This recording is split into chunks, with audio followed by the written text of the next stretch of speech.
Once, a guy named Pranay was sitting on the edge of life, both literally and metaphorically.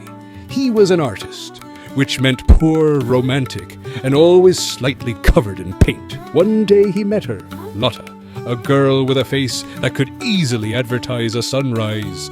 Ah, love at first sight. I had that once too. Granted, it was a piece of cake. We've been together ever since. He drew her portrait, breathed in her laughter, and then she left, as all Swedish tourists with return tickets tend to do.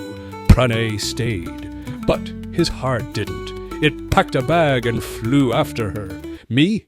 I'd have just got to sleep for a week with a blanket and a TV series, and then came the craziest part.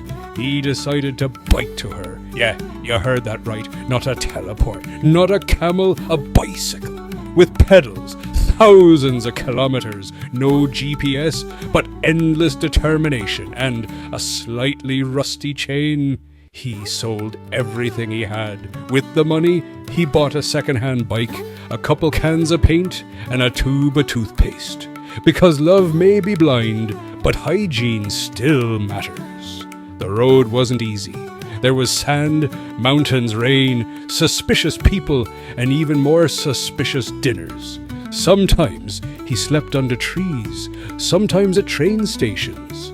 He drew portraits to earn money for food. One day, he rescued an Indian parrot, which became his travel companion for 2 weeks, until it ran off with his biscuits. I always knew parrots couldn't be trusted. They're like exes. Sing sweetly until they steal your cookies. He kept writing.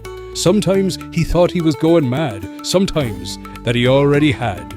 But deep inside, something kept pulling him forward, to her eyes, to her. Hi, Pranay, which was worth every blister. Nearly 4 years, 11,000 kilometers, several continents, one bicycle, and one hopelessly in love soul. And finally, he made it. Knocked. The door opened. Lotta stood in the doorway, in a bathrobe, holding a cup of tea with a face that said, "Is this a hallucination?" He got down on one knee and held out a ring. Me? I'd have asked for a shower first, then a bowl of borscht, then her hand in marriage, in that order. She laughed and cried at the same time and said yes. They got married, and to this day, that same bicycle still stands in their home as a monument to wild, desperate, true love. And then they lived happily ever after, and hopefully bought a moped just in case.